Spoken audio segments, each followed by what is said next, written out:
Welcome to the Center for the Study of World Religions. I see a lot of new faces here, so I feel as if I should say hello. My name's Charles Stang, or Charlie, and I'm the director here at the center. Without further ado, this popular series was established by my predecessor, Frank Clooney, who is here. Frank, former director of the CSWR. Frank established this as an opportunity for the HDS community to gather, not only to celebrate faculty publications, but more importantly, to learn from them by engaging with them both appreciatively and critically. And to that end, we're grateful to our two faculty respondents whose comments will kick off this conversation. Before we begin in earnest, may I remind you all, including myself, to silence cell phones so we don't listen to your peculiar ringtones. And before I introduce everyone, let me just say that I favor brief introductions just because I'm sure you want to hear from them and not me. First, our beloved colleague and author, Stephanie Paulsell, is the Susan Shallcross Swartz Professor, bless you, of the Practice of Christian Studies and the Interim Pusey Minister in the Memorial Church. Stephanie has been a member of the HDS faculty since 2001. She's the author of Religion Around Virginia Woolf, most recently, co-editor, also quite recently, of Goodness and the Literary Imagination, and she has served as a regular columnist for the Christian Century since 2007. Her work focuses on religion and literature, Christian spirituality, and spiritually formative dimensions of the practices of reading and writing. Amy Hollywood is the Elizabeth H. Monrad Professor of Christian Studies here at HDS. She's the author of The Soul is Virgin Wife, which received the Otto Grundler Prize for the Best Book in Medieval Studies from the International Congress of Medieval Studies. Also the author of Sensible Ecstasy, and most recently, Acute Melancholia and Other Essays. She is also the co-editor with Patricia Beckman of the Cambridge Companion to Christian Mysticism, in which I have a chapter. I'm really proud of that. Really excited about that. All right. That Stephanie was supposed to write. That Stephanie was supposed to. I was the JV squad. I was B team. That's totally true. To be fair, I had just graduated, so it was appropriate that I was the B team. Okay, and then our second respondent is Terry Tempest Williams. Terry is the resident here at HDS, and she is the author of innumerable books, including the environmental classic Refuge, an unnatural history of family and place. Her most recent book is Erosion, Essays of Undoing, very widely and appreciatively reviewed. And of course, her writing appears in many venues, including the New Yorker, New York Times, and Orion. So here's how this evening will unfold. Stephanie will say a few words about her book, then Amy and Terry will respond in turn. We'll then ask them to bring their chairs forward. I'll move this out of the way. Stephanie will have a chance to respond to Amy and Terry, and then we'll open it up to everyone's questions and comments. We will go until 7. And then I also want to thank the Memorial Church and the staff of the Memorial Church, especially for helping us put this event on, and also to thank them specifically for the reception that will follow immediately upon at the conclusion of this, and that's in our conference room. If you have any difficulty, just follow the crowd. There's food and beverages in there, so we can continue the conversation until 8 o'clock. Pretty straightforward. Wonderful to see you all. I imagine a number of you are from Men's Church, so again, welcome. And please join me in welcoming Stephanie to the podium.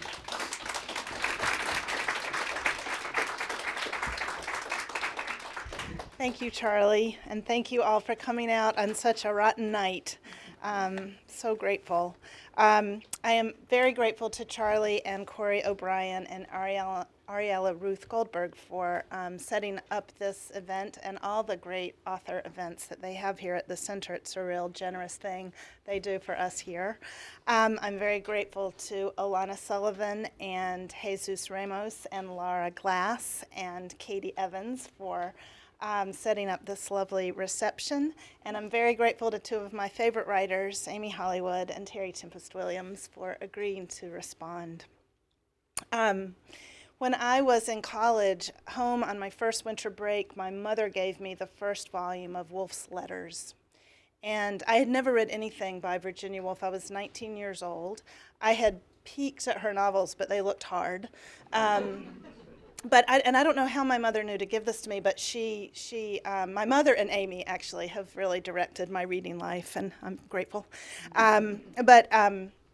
I remember sitting upstairs in my parents' house in Lexington, Kentucky, wrapped up in a blanket, reading this book it was just a revelation.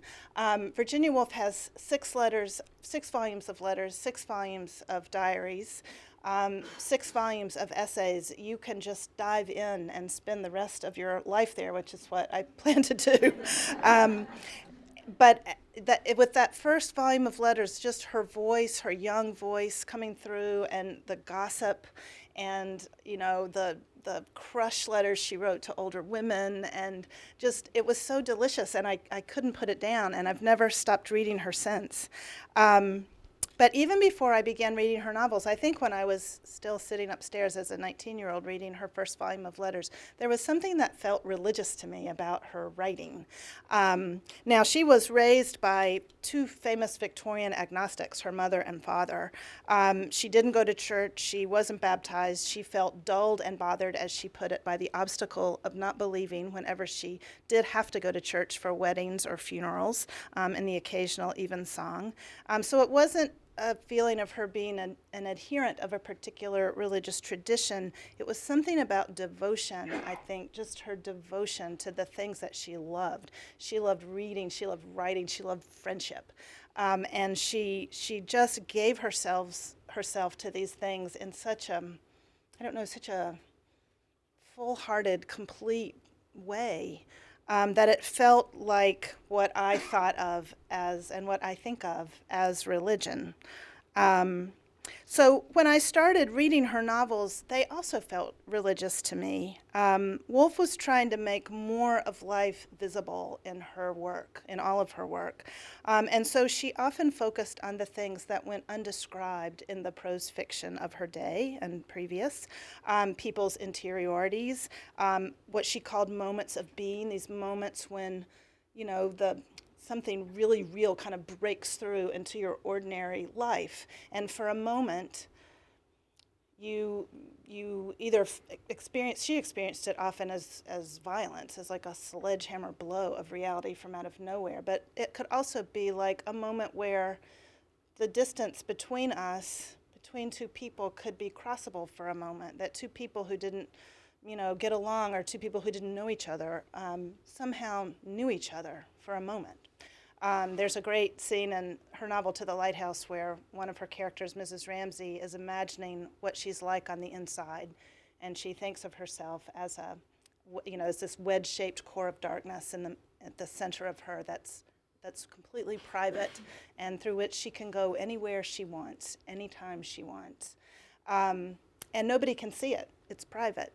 But the painter, Lily Briscoe, who loves her, is in love with her, who's trying to paint her, paints a sort of purple triangle when she paints her. And so somehow she sees it. Somehow she crosses the boundary for a moment.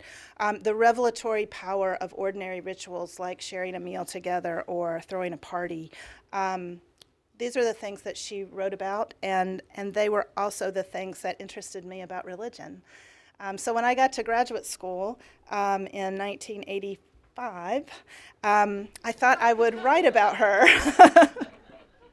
But then I got caught up in the study of medieval Christianity by a great teacher named Bernard McGinn, who was working on the history and literature of Christian mysticism. And he would give these lectures, and there'd be 100 of us in this room in Chicago, and he'd be talking about these women's texts that were lying around untranslated and unedited in European libraries. And I thought, that's the life that I want. And I fell in love with a medievalist. My best friend was a medievalist, so I got all caught up in it. And I eventually came across the writings of a late 13th, early 14th century woman named Marguerite Doint, who really reminded me of Virginia Woolf. And she experiences God as an author who writes on her heart. And she thinks she's going to die or go crazy if she can't get this writing out of her body. And so she writes her own texts and heals herself. And when I came across Woolf's autobiography where she says, I have these blows of reality from behind the cotton wool of non-being, and they leave me shattered. And I the greatest pleasure known to me, the way I heal myself, is by putting those severed parts back together. So I thought I had found the person I can write about with Virginia Woolf. So I wrote my oral exam paper on the two of them for my exams. We had to write papers for our exams in those days, as well as take 5 4-hour exams. Just have to remember that every now and then. Kevin still dreams about them from time to time. And I got it published in comparative literature, and I thought for sure I would write my dissertation on these two. And Bernard McGinn let me try twice to write a dissertation proposal that he would accept. And after the second one, he told me just to write on Marguerite Doink, the medieval writer. And, probably he was right. There were a lot of things about studying the Middle Ages and medieval writing that I needed to learn. But I never stopped reading Woolf and reading her religiously. And about 7 or 8 years ago, when Peter Kaufman, who was also a student of Bernard McGinn's, but in a generation before Kevin and Amy and me, thought up this wonderful series called Religion Around. He was writing religion around Shakespeare, and he called me up and said, how would you like to write religion around Dante? And I said, I wouldn't. Or as Kevin said, hasn't that book already been written 100 times? But I said, how about religion around Virginia Woolf? And he said, sure, do it. And that's how I came to start teaching the Virginia Woolf and religion course here to help me think through the project. But of course, so much more than that happened through that course. Where is Vanessa Zoltan? Oh, there you are. Vanessa Zoltan was in the first iteration of that class when I made everyone read every single novel Virginia Woolf ever wrote. I never did that again, but I marched them through every single, because I needed to read them all quickly in a row. And now Vanessa runs this, this didn't come out of my class, but she runs these wonderful literary pilgrimages as part of her work with Not Sorry Productions, her feminist production company. And, she and I bring pilgrims on journeys through Sussex, including Brooke and Terry on our very first inaugural pilgrimage. That was an amazing thing that came out of that class. Alejandra Oliva, who graduated last year, wrote an amazing essay on the waves and the way children and families and people are treated at the border who are trying to cross, which has just been nominated for a Pushcart Prize, so I'm really so proud of her. Lots and lots of great final papers on Woolf and Buddhism. Somebody needs to write that book. I don't know enough about Buddhism to write it, but there's a lot. I have learned a lot from students over the years, and just a lot of taking up of Woolf as a religious thinker. And I see some of my students from this semester, Virginia Woolf and Religion here, and I'm looking forward to their final papers very much. And that is what I tried to do in this book, was to both to think about the religion around Virginia Woolf, which is kind of the assignment of the series, but also to engage Woolf herself as a religious thinker whose novels and stories and essays do a kind of religious work. Now, whenever anybody writes about religion and Woolf, they always end up quoting the same 2 passages. And we just had a panel at the AAR on this book, and there were 2 wonderful Woolf scholars there, and we all laughed because in all of our books, we all start with these same passages. But one is her letter to her sister Vanessa after her friend T.S. Eliot converted to Christianity. I have had a most shameful and distressing interview with poor dear Tom Eliot, who may be called dead to us all from this day forward. He has become an Anglo-Catholic, believes in God and immortality, and goes to church. I was really shocked. A corpse would seem to me more credible than he is. I mean, there's something obscene in a living person sitting by the fire and believing in God. Her letters to her sister are fantastic. She's always trying to outdo herself. The second passage that is always quoted is from her autobiography, which she was working on in 1939 and 1940. She died in 1941. She drowned herself in the River Ouse. And there's a passage in this autobiography that reads like a creed. It sounds like a creed. And she says, she's talking about these shocks that she gets, this reality breaking in to ordinary experience. And she says, "From this I reach what I might call a philosophy. At any rate, it is a constant idea of mine, that behind the cotton wool is hidden a pattern, that we, I mean all human beings, are connected with this, that the whole world is a work of art, that we are parts of the work of art." And this is a part that we always puzzle over in class. Hamlet or a Beethoven quartet is the truth about this vast mass that we call the world. But there is no Shakespeare, there is no Beethoven, certainly and emphatically there is no God.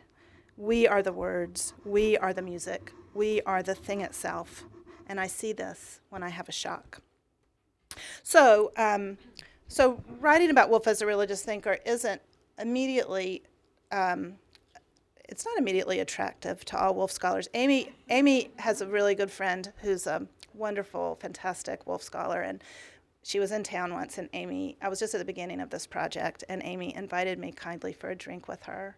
And she said, "What are you working on?" And I said, "I'm working on Woolf and religion." And she said, "Oh." She kind of squinched up her face.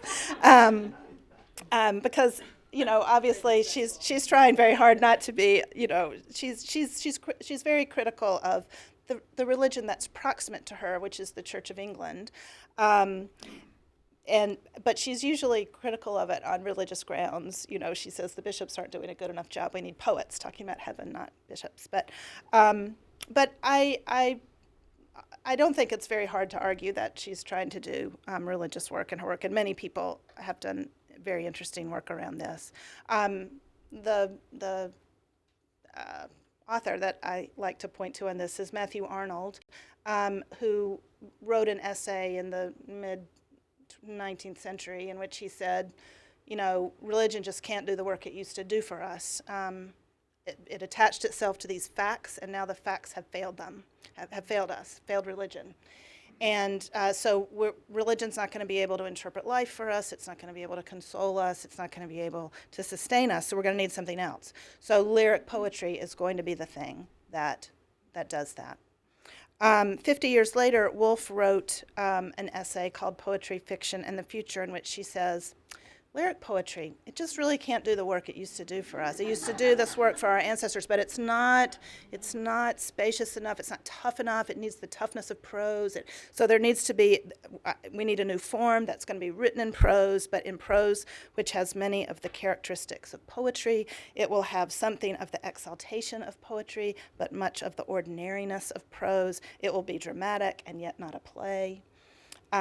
Every moment, she said, is the center and meeting place of an extraordinary number of perceptions which have not yet been expressed.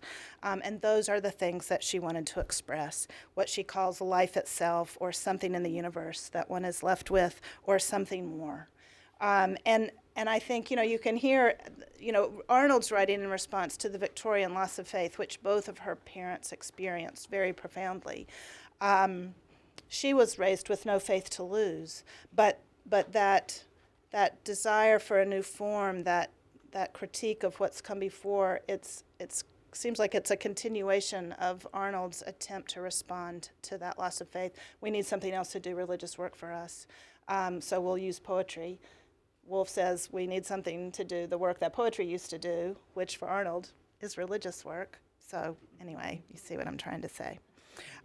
When she talks about her literary problems, they sound like her parents' religious problems. She asks of literature the way they asked of religion, is this all? Is this enough? Must we believe this? Her literary project is answering the religious longings that still linger, even when faith is lost. Both of those words in quotes. So her literary project feels like a religious project to me, an attempt to create a literature that could do the work of religion, to gesture toward an excess presence in life that resists our attempts to describe it, to explore what she called the life of the spirit, to make space for the work of mourning and the search for meaning, and to cultivate new forms of sacred community and devotional practice. Now, she came from a very religiously restless family. Her ancestors are the evangelical Clapham sect in England, who were devoted to eradicating slavery from the face of the earth, who her grandfather wrote the bill that ended slavery. Her great-grandfather wrote the, in England, thank you. Her great-grandfather wrote the bill that ended the slave trade in the colonies. These were, they understood themselves to be radical Christians. They were often criticized. They were called the Clapham sect as a term of derision because they were, people thought they were better than everybody else, kind of like the Bloomsbury group. But anyway, she comes out of that. Her family, her father's side especially, comes out of that Clapham sect mentality, devotion, and she inherits not the Christian faith, but she certainly inherits the sense of duty, the sense that, you ought to find your work and give yourself wholly to it. You need to, and your work ought to mean something beyond the boundary of your own life. She says a lot in her writings, especially in A Room of One's Own. She says, I'm talking about the common life, not the little individual lives that we all lead. There's this work that we're all doing together. We're resurrecting, in A Room of One's Own, we're resurrecting Shakespeare's sister. And she says, if we live 100 more years and have a room of our own and 500 a year, we'll be able to do it. Well, that's not just, that's the people before her, the people after her, it's all of us. She had, I think that comes in part from the Clapham sect. Her father lost his faith while a professor at Cambridge, where you had to be ordained in order to be on the faculty, and he had the courage of his convictions and gave it up and became instead a writer. Her mother had also gone through a life-changing experience of losing her faith and wrote a lot about herself, about agnostic women and her vocation of nursing and how agnostics did it better because they weren't trying to convert anyone. She had a Quaker aunt who had also left the Church of England, but for the Quakers, and who Virginia Woolf would, go to her house in Cambridge when she was ill, and they would have these 9-hour conversations about Caroline's religious experiences. Caroline told Woolf that God communicates intermittently like a lighthouse, which I think is interesting. So I don't want to keep talking because I want to hear from Amy and Terry, but the kinds of influences that I tried to write about in the book were those that were really close to her, that the religion around her was really shaped by her relatives and her ancestors. But she was also very influenced by a cousin who was always trying to convert her. That really gave her a real aversion to conversion. She was very interested in Walter Pater's novel Marius the Epicurean, which is all about religion and this young man who's going around second century Rome trying out different religions. The ideas about religion and art, visual art, that her sister and her brother-in-law and her friend Roger Fry were interested in and writing about. The work of Jane Ellen Harrison, the great historian of religions who studied Greek religion. And one of the things she taught Woolf was that you can have a religion without God. Religion doesn't require God. She traveled to Italy and to Istanbul with her sister to look at art and worked out a lot of her ideas about what she was trying to do and be as a writer, standing before religious art, thinking about the similarities and differences between the kind of beauty she was after, the kind of beauty, say, Perugino was after. She went to the mosques in Istanbul and really loved the way everyday life and religious life seemed to, the boundaries between them seemed very fluid. And she also, comes out of this sort of British, English, Christian culture that has in it, the cloud of unknowing, great mystical texts that every once in a while I wonder if she read. I don't have any evidence of that, but there's a great scene in Between the Acts, her last novel, where I've I've lost my thought between the, oh yes. This image appears a lot in her work of the burning bush or the match burning in the crocus or the author in the hedges. You get this sense of that's the story from Exodus. And one of the things that is said in Between the Acts is it's time for the author to come out from the bushes and let's speak in words of one syllable. Of course, I am who I am. Those are all words of one syllable. But in The Cloud of Unknowing, the cloud author says you've got to choose a word of one syllable and use it to beat at that cloud where God is hiding, and try to pierce it with a prayer of one word, one syllable. Teresa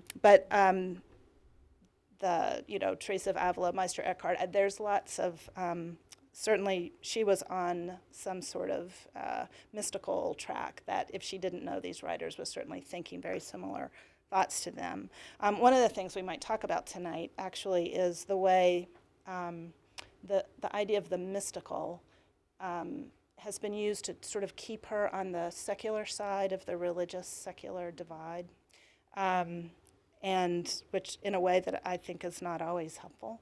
But maybe, Amy, you can enlighten us on that. There's one chapter on religious practice that really focuses on reading, because reading was really the practice that grounded her life and shaped her life. There's a chapter on God and the way God hovers around her work as a potential answer to some questions that get repeatedly asked and intrudes into the consciousness of many of her characters. They try to police the idea of God out of their minds. And how some of her characters, like Elizabeth Dalloway, Mrs. Dalloway's daughter, experience a kind of divine presence in the midst of the city, and it's impersonal and consoling to them precisely because it's impersonal, that there's something consoling about that of an impersonal excess presence that's gathering up everything, all of life, and rolling it forward. And then there's one chapter, the final chapter on sacred community, which is the last chapter I wrote and feels the most pertinent to our moment. She's writing on community, as many people are in the late 30s and early 40s, as fascism rises in Europe. And in 1940, her former lover, Vida Sackville-West's son, Vida was the lover, not the son, Ben Nicholson, writes to Woolf and says, "Why didn't you and your brilliant friends stop this? You're so smart. Why is this happening? Why didn't you stop it?" And the only letter that we have of hers that has a draft, an extant draft, is the letter she wrote back to Ben Nicholson, because that question really got under her skin.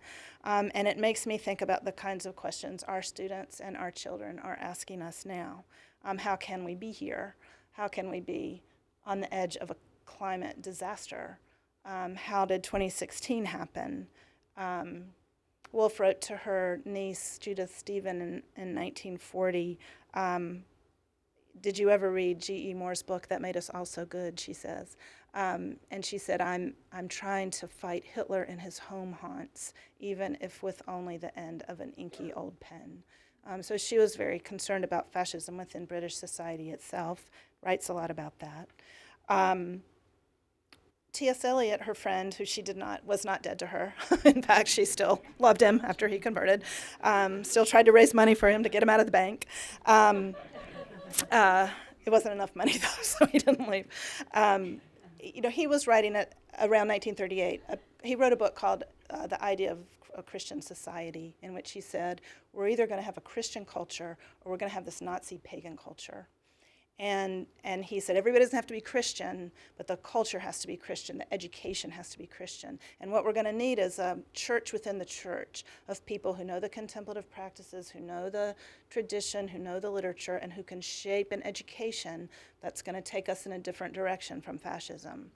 Woolf wrote at around the same time, 1938, a book called Three Guineas, in which she said, what we need is a society of outsiders, of people who have been kept out of the universities, kept out of the professions, and kept out of religion, out of the churches, out of the leadership of the churches, to reshape our society, to create a world in which people will hate war. Mainly she meant women by her Society of Outsiders, but she also names religious minorities and she also names racial minorities. as people who've been marginalized and who are going to be able to look at these institutions and see what needs to be done. She said, you know, the Society of Outsiders needs to quietly go around to the churches and listen to the sermons and take notes, and maybe propose a new religion. Maybe that will be based on the New Testament, but that will look very different from the institution that we have now. So she's part of that larger conversation about what kind of education we need, what kind of society we need, what kind of community do we need to turn this thing around. And of course, in 1938, 1939, people didn't know what was going to happen. For Woolf, the common ground of our common life, the real life, and not just our little individual lives, was literature. She had a lot of hope in literature and in the practice of reading, although that hope waned as she got older and as fascism got stronger and as another terrible war got underway. But I want to end by reading from one of her last essays she wrote in 1940 called The Leaning Tower, in which she says a lot of really interesting things, one of which is Jane Austen and Sir Walter Scott did not hear Napoleon's voice the way we hear Hitler's voice of an evening as we're sitting at home. And that made a difference in the literature they wrote and in the literature that we write. But she's trying to she doesn't live much beyond the end. You know, this essay is written in 1940. She dies in 1941. She doesn't live beyond the war, but she looks beyond it. She's looking beyond it all the time. Even in her suicide notes, she's looking beyond it. And what she's looking beyond it to is a new community, and what she has faith in, which feels kind of fragile now, but the faith that she had was in the income tax and in the public libraries, which were new to her society. And she thought, you know, this is going to smooth out the class differences, and it's going to make literature available to everybody. And, you know, she says, we've got to teach ourselves to understand literature. Money is no longer going to do our thinking for us. Little did she know. But anyway, I'll stop here. She says, but let us bear in mind a piece of advice that an eminent Victorian who was also an eminent pedestrian, that's her dad, he was a great alpine climber, and he walked 20 miles almost every Sunday of his life, of his adult life. Let us bear in mind a piece of advice that an eminent Victorian who was also an eminent pedestrian once gave to walkers. Whenever you see a board up with trespassers will be prosecuted, trespass at once. Let us trespass at once. Literature is no one's private ground. Literature is common ground. It is not cut up into nations. There are no wars there. Let us trespass freely and fearlessly and find our own way for ourselves.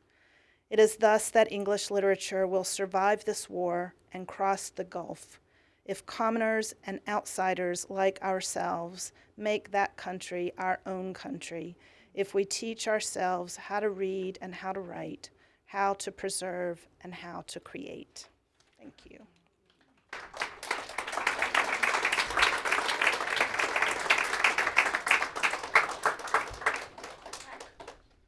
Okay, I'm here to speak for the pagans, the non-Nazi pagans. Let's hope there are some.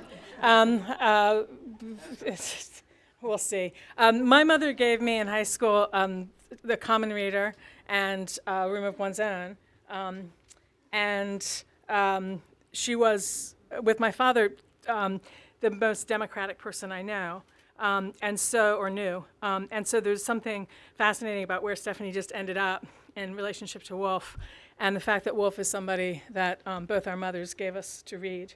When my mother was dying, I was rereading Woolf's letters, and I was reading the letters in which she's very impatiently writing 2 stores up from her father's sick room, desirous for him to die as quickly as possible. And I thought, to myself. My mother was very slowly dying, and I was like, die, die, die. It's got to be over. This is too much work, which is what Woolf was saying in her letters. She's writing to people, I wish you would die, I wish you would die, I wish you would die. And then, of course, when he dies, she completely falls apart, it was, and so the whole time I was thinking about my mother, it's time to die, it's time to, I thought, I'm going to completely fall apart.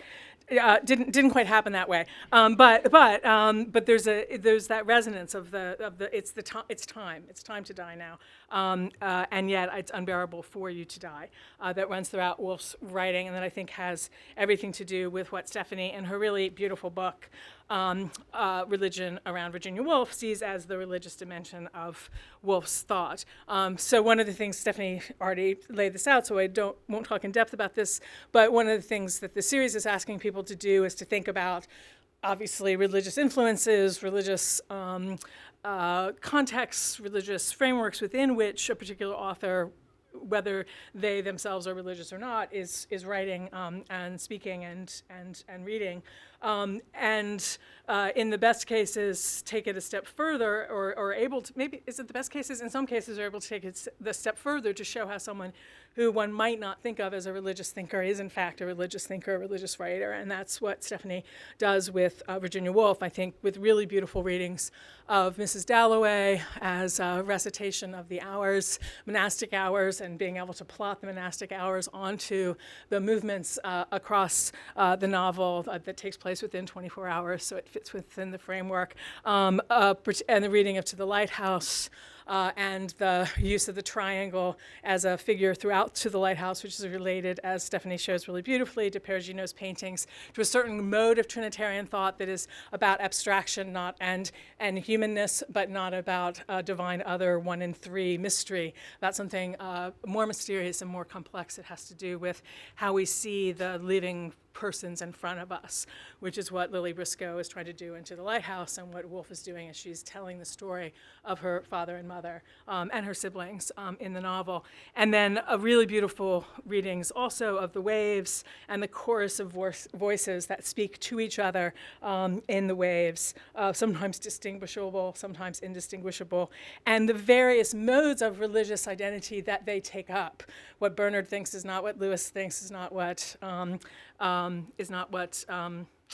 Rhoda thinks, and so that the ways that they all think about and practice and stand in relationship to religion, and also to the figure of Percival, who is the kind of religious hero of this group of friends' lives. And that possibility, the possibility that the religious center of your life might be your best friend, is crucial to what Woolf is doing in the waves and elsewhere.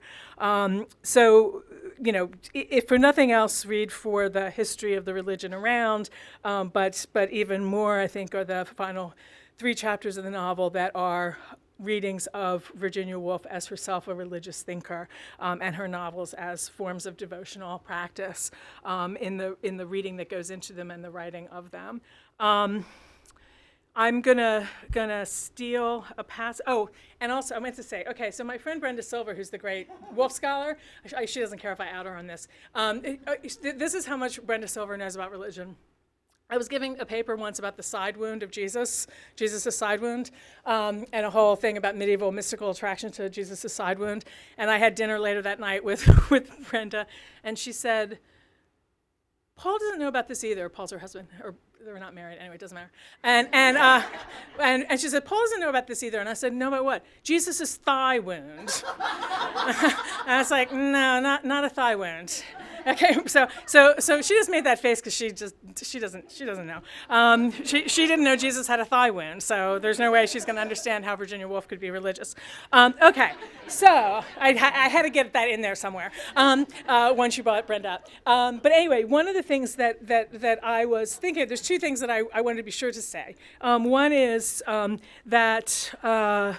that I wondered, you answered the question in some ways, but I found myself wondering about the use of the word religious as opposed to the word philosophy, since Woolf herself says it's her philosophy. So what's at stake in using the word religious? I think you gave some really good answers to that already, but I'm going to reread the passage that you read that everybody reads when they talk about Virginia Woolf and religion, because it does a couple things for me. From this, I reach what I might call philosophy. And again, what I might call, but philosophy was her father's domain, so she's kind of like, maybe, but maybe not. At any rate, it is a constant idea of mine that behind the cotton wool is hidden a pattern, that we, I mean all human beings, are connected with this, that the whole world is a work of art, that we are parts of the work of art. Hamlet or Beethoven's quartet is the truth about this vast mass that we call the world. But there is no Shakespeare, there is no Beethoven, certainly and emphatically there is no God. We are the words, we are the music, we are the thing itself. And I see this when I have a shock. My question is, why religion versus philosophy, but also, even if we stay within the world of religion, and there's good reasons to do that, I think, is the pattern, and this I think runs throughout your book, kind of back and forth between the book, is the pattern in the things themselves, or is the pattern what we weave into the things themselves? And so it seems to me that for Woolf, it's very much, that on one level in Woolf, the pattern is what we make out of it. That there's darkness, that there's the fin in the water, that there's the stones that we're throwing against the darkness, and that we make some kind of meaning out of that, and that we are the only figures. And it's not a singular. It's not Shakespeare. It's not Beethoven. It's not Virginia Woolf. It's a collective we that creates the conditions in which meaning can be made out of. What I think for her is a kind of tumultuous, chaotic, in and of itself meaningless existence, but we make meaning in that space. The problem with that answer, from one perspective, is its anthropocentrism. Does that entail disallowing the value of the universe absent the human? Woolf might have said yes. I don't know. I don't pretend to know what her answer to that question is. But I wonder, and I wonder about aspects of her work that point to or that are immersed in the natural world in a way that suggests that even if it's the human that makes the whole, that the shatters, the splinters, the reality that splinters the subject is itself of value, even as it is dispersed, and in its very dispersal. In the book, Stephanie emphasizes a lot the idea of making whole again, and yet you're describing often things in dispersal. And so that pull back and forth between the desire for unity and the willingness or the pleasure in things being dispersed, I think is a really interesting thing to ponder and to think about, and what the relative balance of desire and pleasure is in Woolf in relationship to those two. I don't want to see them as two different, but those different poles of reality. So why not philosophy instead of religion? One reason is to say, and I don't see religion and secular as distinct. I think the secular is folded into the religious, so I don't think that's an antithesis, although many people do, you're right.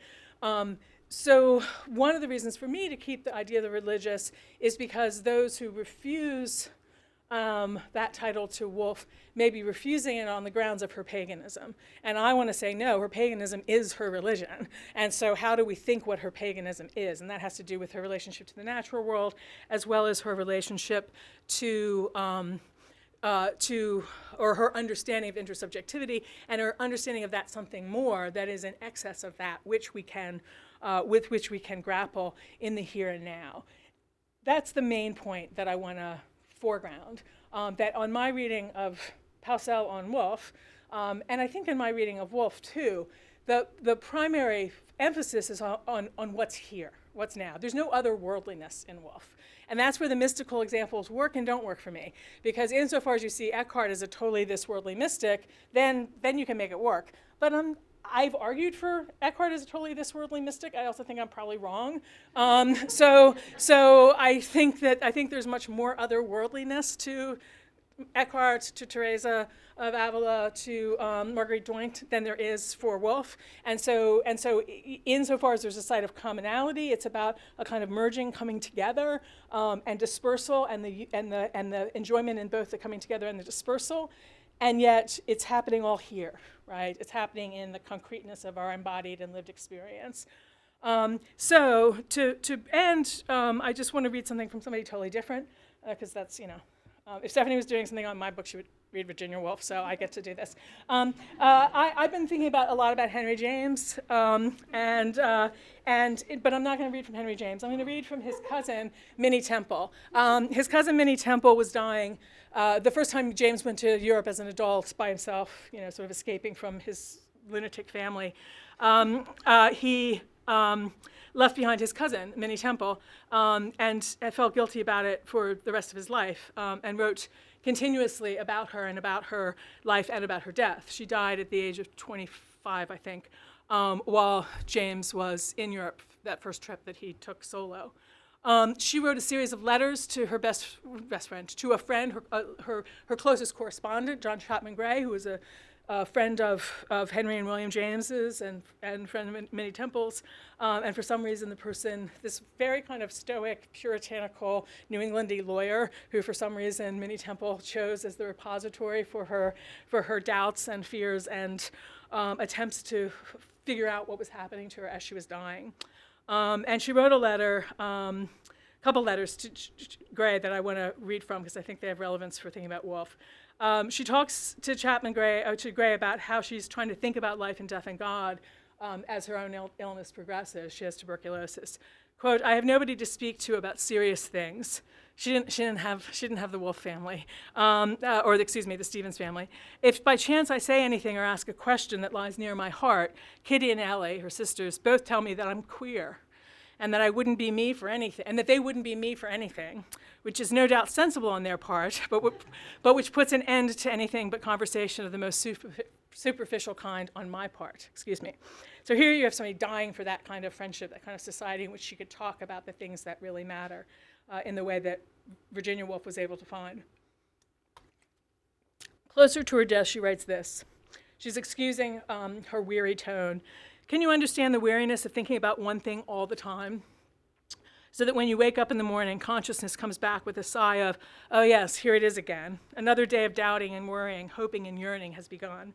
And if you don't sleep at all, which is too frequently the case with me, the strain is a little bit too hard, and I'm sometimes tempted to take a little poison." She uses these little cute words, poison, I don't even know how she's supposed to pronounce that, "to put me to sleep in earnest," i.e. she's thinking about killing herself, and she's in earnest about that.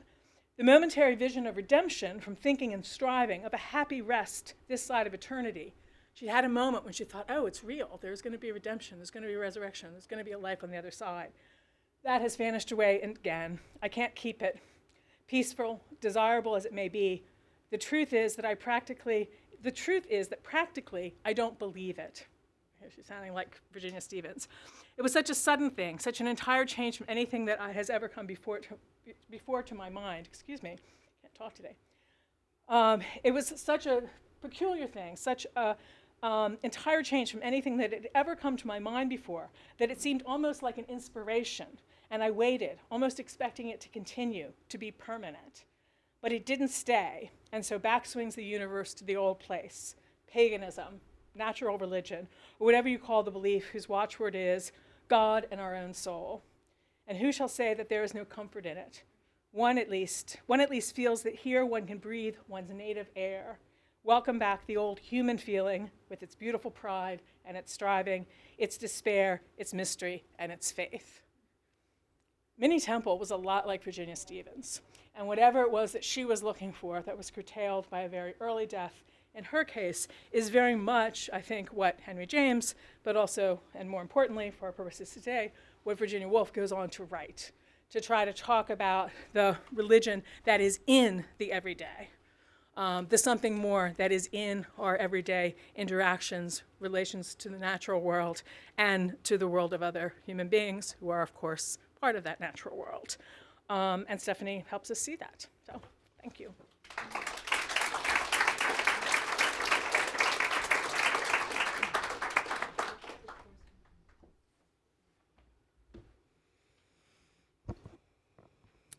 Life grounded in life itself, quote unquote, Virginia Woolf says, and so I must begin with a full disclosure. I love Stephanie Paulsell. I have been one of her students, so I am not objective. And I love Virginia Woolf. Her voice is in my ear, and I will always remember the day after reading The Waves, where I realized a narrative does not have to be linear. And I love this book that weaves the perspective of these two women whose spiritual leadership on the page and in the world have both influenced and infiltrated my life. So this may not be an academic stance, but a personal one, belonging to the stream of consciousness inherent in Woolf's work, how I choose to respond to the author Paulsell and the subject Woolf, who belong to the realm of literary sisters. Quote, "We are only lightly covered with buttoned cloth, and beneath these pavements are shells, bones, and silence."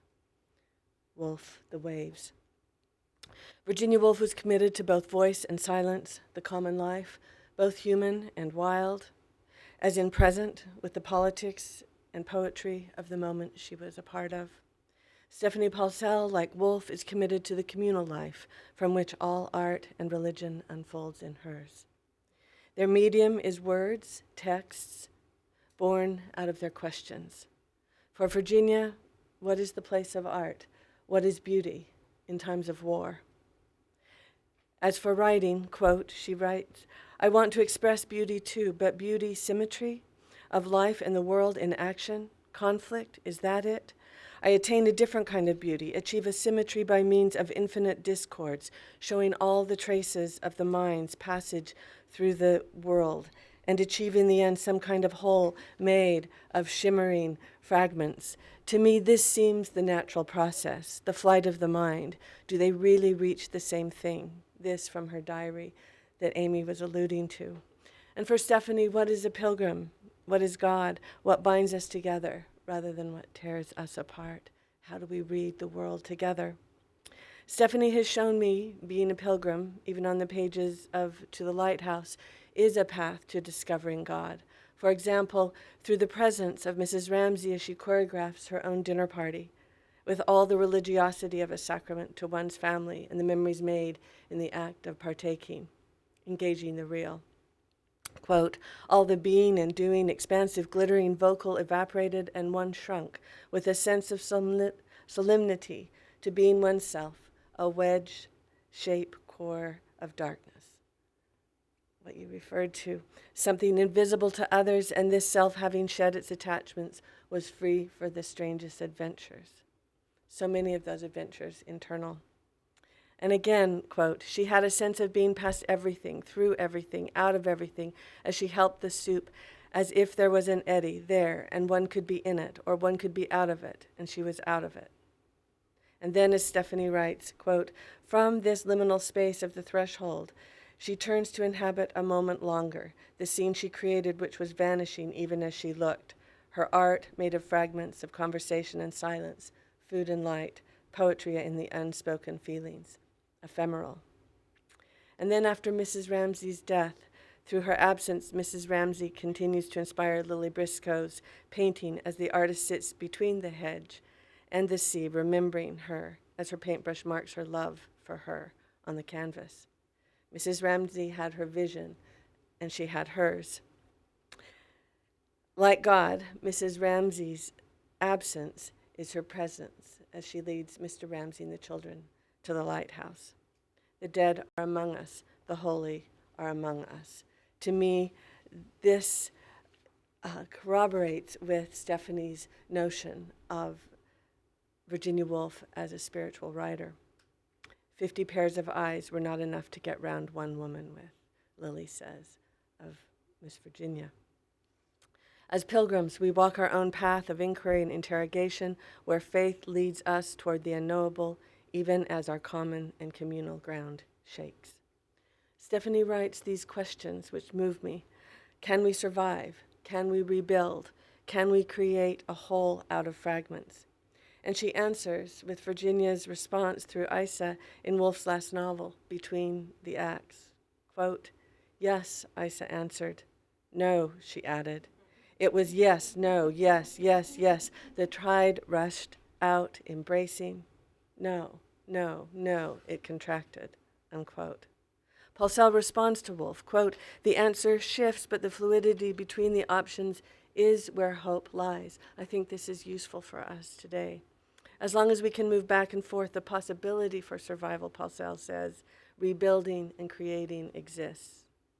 High tide, low tide, advancing, retreating, expanding, contracting.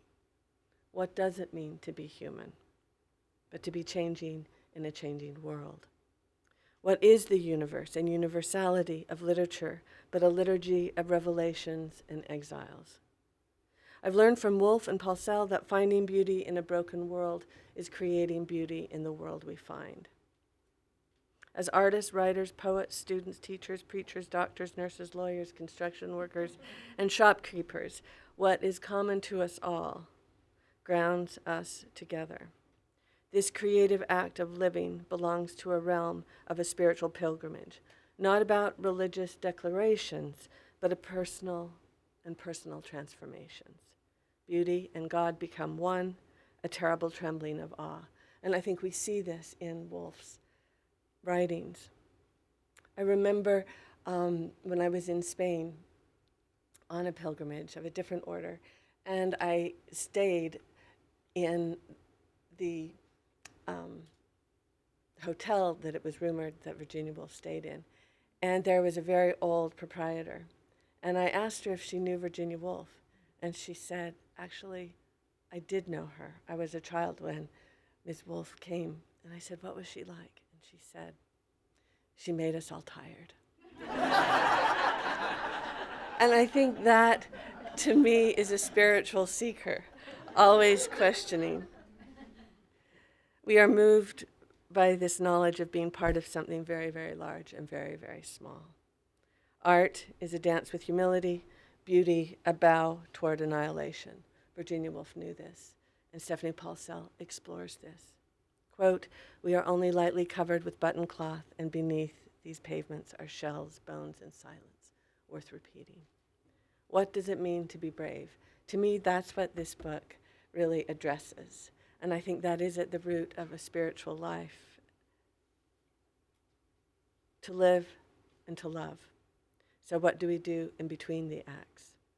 Last night, in Act 2 of Orfeo, Brooke and I went. It was my Christmas present to him, and he went, dubiously? When Orpheus grieves Eurydice's death from the snake bite, Orpheus laments, quote, O powerful spirit, awe-inspiring presence, without whose acquiescence no bodiless soul can make the passage to the farther shore, I do not live, for my beloved bride being dead, my heart is gone, and with no heart, how can I be alive? I couldn't help but think, and maybe it was just being immersed in your book, Stephanie, did Virginia Woolf ever see this play? I thought about how each of her novels and letters and journal entries for me shed lights on this question. What does it mean to be alive? Am I alive? How do I survive? Another turn of the kaleidoscope of what it means to be human. And I found out, in fact, she had seen this play.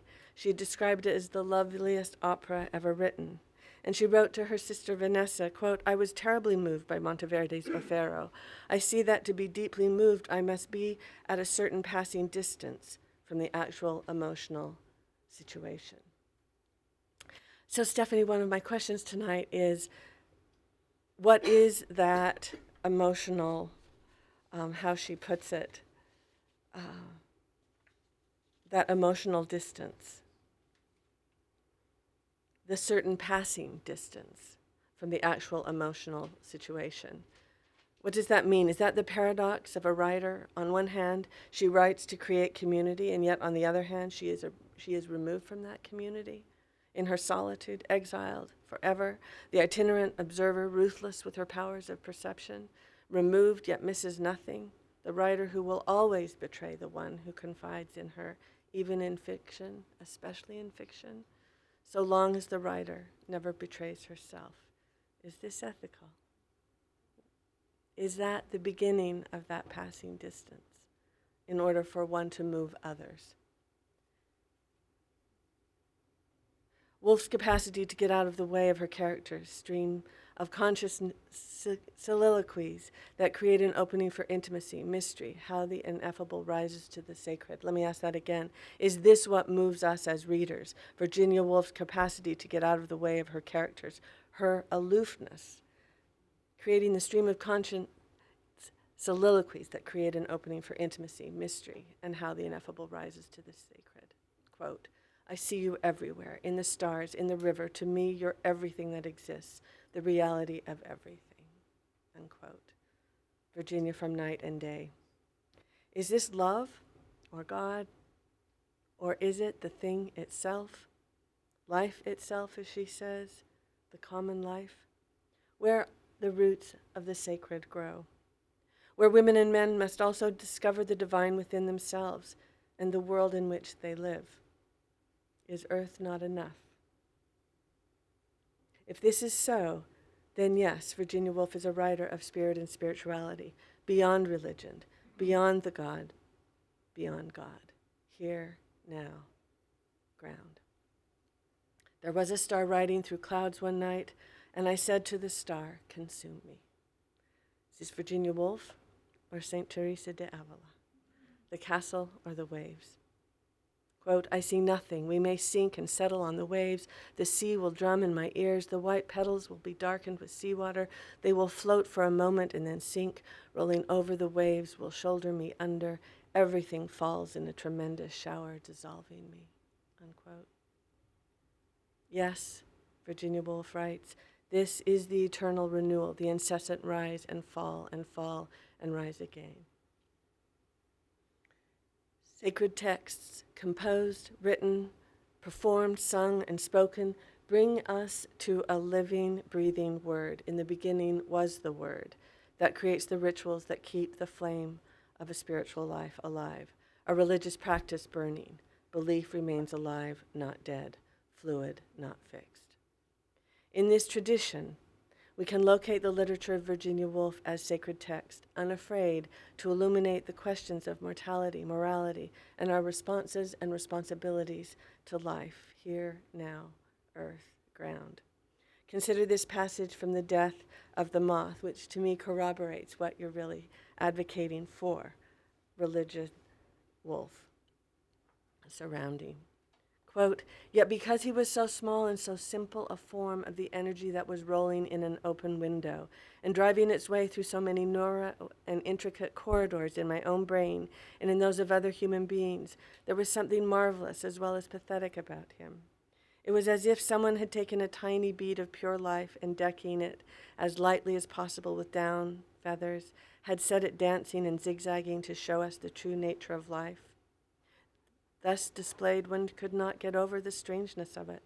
One is apt to forget all about life, seeing it humped and bossed and garnished and cumbered so that it has to move with the greatest circumspection and dignity.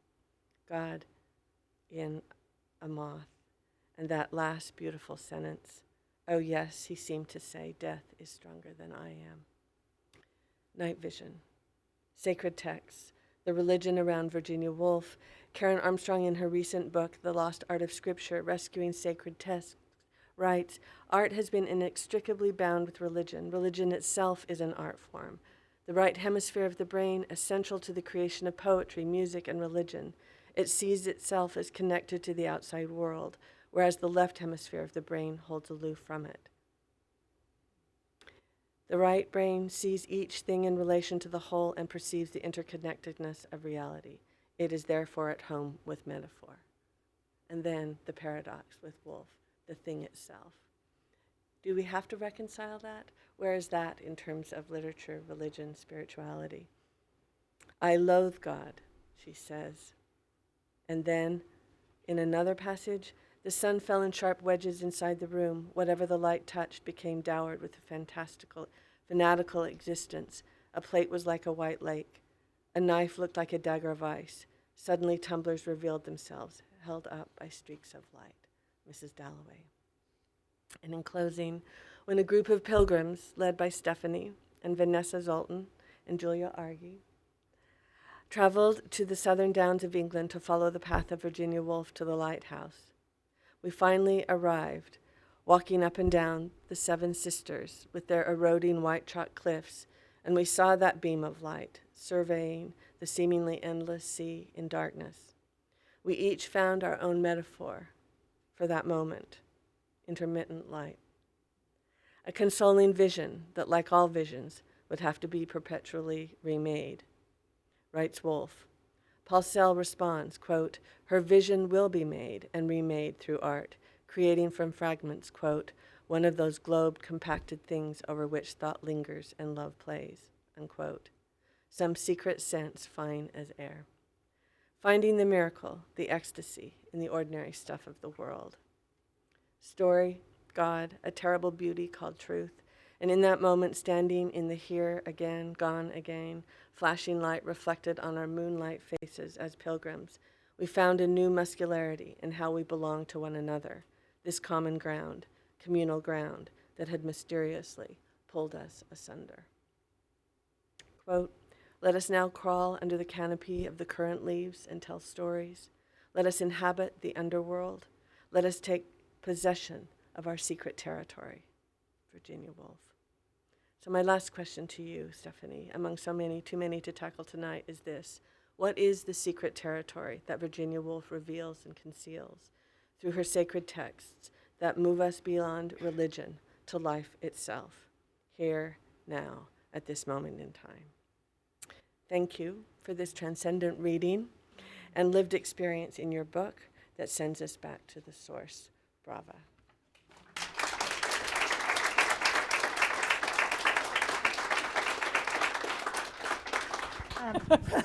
We just sit here for a while. Thank you all so much, Amy and Terry. Too many questions, as Terry said, to answer, but I love that Terry answered one of Amy's questions. That was very helpful. The whole made of shivering fragments. I think that's right. It's Still not it's an all, answer. the reason why I moved back and forth between fragment and whole and between this world and not some other world, but some excess something, Yeah. is because she does so much. You know, absolutely, in yeah. that same page in A Sketch of the Past where she says, you know, all the creed that you read, she says this seems given to me, not made by me. You know, Yeah, absolutely. She's constantly moving back and forth. I think in the end, you know, when Eleanor in the years puts out her hands and says, "There's got to be some other world here and now in this room with these people," but my cousin is still talking about telling his college stories to this other guy, and I couldn't go to college, and you know, it's still. I mean, I think because she doesn't. She's just fluid, and she just doesn't land neatly. I mean, the thing I don't trust is wholeness. I agree. That's all. I agree. It's just she constantly uses that word. No, Yeah, I know. I'm yeah, not. I'm yeah, not. yeah. I mean, I'm. Why? Well, no, let Stephanie answer more. Sorry, I shouldn't have I interrupted. mean, you know, when she says, I mean, the wonderful passage that you read from To the Lighthouse, she says, you know, that the work of the lover is to make this whole, this globed, compacted thing over which thought lingers and love plays. I mean, I think, I don't know, I think modernists still had a confidence in the whole that we don't have anymore. But I think further back, when she's still Virginia Stephen, and she's standing in front of that Perugino painting, and she thinks, that's really beautiful, but that's not the beauty that I want to create. I want to create a beauty that's a whole. I mean, I don't know, I think that's just so given to her out of her culture. But she says, but I want to make this whole out of shivering fragments. She kind of wants both. Yeah. But, you know. Yeah. No, That's my answer. But that would be a question, can't you have both? I mean, can't one live in the paradox and the uncertainty of wholeness and fractures? Yeah, I mean, I don't think so, but that's, and I do think Woolf Tries to. Yeah. And I think that the beauty of her work is that it's trying to hold something together that ultimately is uncontainable, and that's the thing that is in excess too, but that excess is itself a language of fracturing, so that there's never, it's not containable in the way that she's struggling to contain it, and yet it's not containable. And those two things go hand in hand for me. But I like the way you asked it, that isn't there a pleasure in the dispersal for her? And Right, I think that's right. I think that's absolutely right. Yeah. I think there's a pleasure in the dispersal, and I think there's a pleasure in the Gathering it. yeah, but I think, you know, she says in that autobiography, today I'm writing about, she always writes the date when she's writing her autobiography, because she says, if I were writing this tomorrow, I would write something different. Like one day you make this whole lot of fragments, the next day you make a different whole lot of fragments. I think she thought there could be multiple, you know, she understood herself to be making multiple wholes. Yeah, I think that's